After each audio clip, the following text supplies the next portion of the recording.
Now, 2020 promises to be a tough year for governors implicated in corruption after the appellate court upheld an order barring Kiambu's Ferdinand Waititu and Samburu's Moses Lenol Kulal from office during their trial. A similar order also hangs on Nairobi Governor Mike Sonko, who also faces 19 corruption-related charges. Tonight, on our special coverage 2019 in review, our political affairs reporter Murimi Mwangi looks at the genesis of governors' predicaments and explains why the county chiefs can no longer rest easy. As Kiambu members of County Assembly chorused melodies of victory, ironically celebrating a just concluded humiliating impeachment of Governor Ferdinand Waititu. The embattled self-declared Babayao must have wished this would be the last of his tribulations before Christmas. But yet another round of tears awaited Waititu at the appellate court, where the bench upheld a ruling barring him and his Samburu counterpart Moses Lenol Kulal from accessing office during their ongoing corruption trial. A predicament which weeks earlier confronted Nairobi Governor Mike Sonko, who cannot set foot at his City Hall office pending conclusion of his 19 corruption-related charges trial.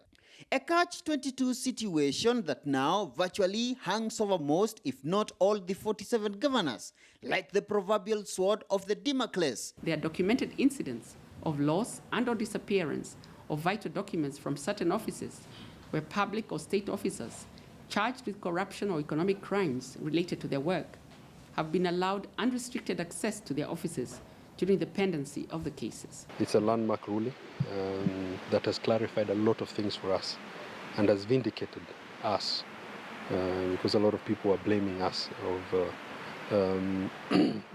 overarching our mandate. His Excellency the President. But where did it all begin, and do governors really have a point in their claim that this strategy could be hijacked by power schemers out to frustrate governors perceived to be politically incorrect? Governor Lenol Kulal had on the 2nd of April spent an additional night in police cells after a weekend in custody, having been unable to raise 100 million shillings cash bail he had been ordered to pay by Chief Magistrate Douglas Ogoti to secure his release pending conclusion of his suspected 85 million shillings county fuel scandal.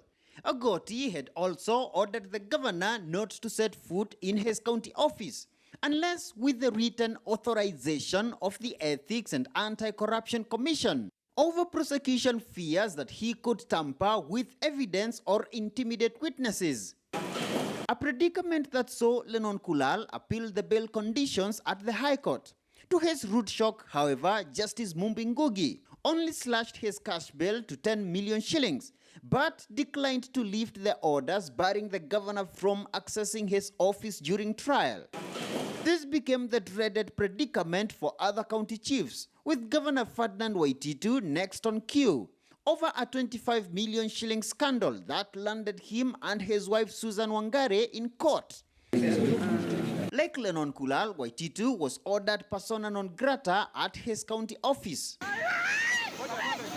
The latest to shed similar tears being Governor Mike Sonko, whose 357 million shillings corruption trial is due for mention on the 15th of January.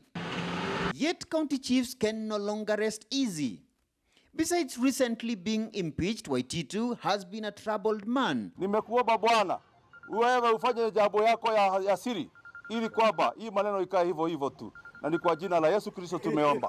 His Deputy James Nyoro recently crowning himself acting governor and even attempted to reshuffle the Kiambu cabinet before the court stopped him on his tracks. If there is going to be a ruling on his case, we will be ready to vacate the seat and leave it to the governor if the court so dictates. So we are here to ensure that the county continues. So this is not a coup d'etat. Choice of the deputy, according to how governors look at them. We are learning now. I think this is a precedent we have to learn.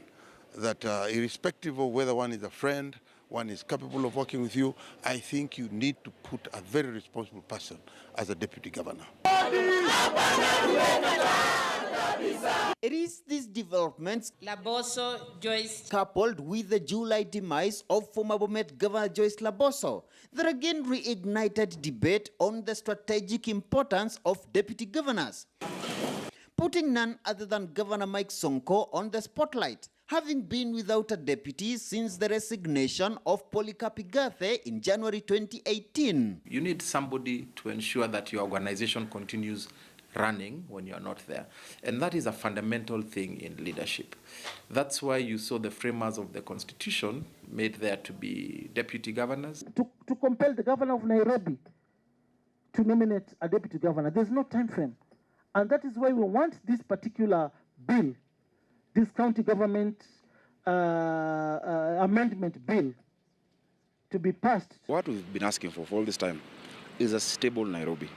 Is a Nairobi that, we have CECs, we have a county governor, we have a deputy, we have the whole county executive properly constituted, we have a robust county assembly playing the oversight role, not being cheerleaders or anything, but playing the oversight role, and that is what we desire. In the Nairobi case, the biggest laid down in Nairobi is the Nairobi senator. Because when Sonko was the senator, he put Kidero on his toes. Kidero was always being harassed this way. Kidero was always coming here to defend himself. I've never seen Sonko coming here. Sonko has only come here when he's summoned by a parliamentary committee of public accounts to come and explain certain things. It was also in 2019 that senators rescued Taita Taveta Governor Granton Samboja from impeachment by MCAs. But even with Waititu's fate in the hands of the Senate, 2020 still presents a tough year for most county chiefs as they battle MCAs at the grassroots with the state criminal justice machinery on their trail for corruption.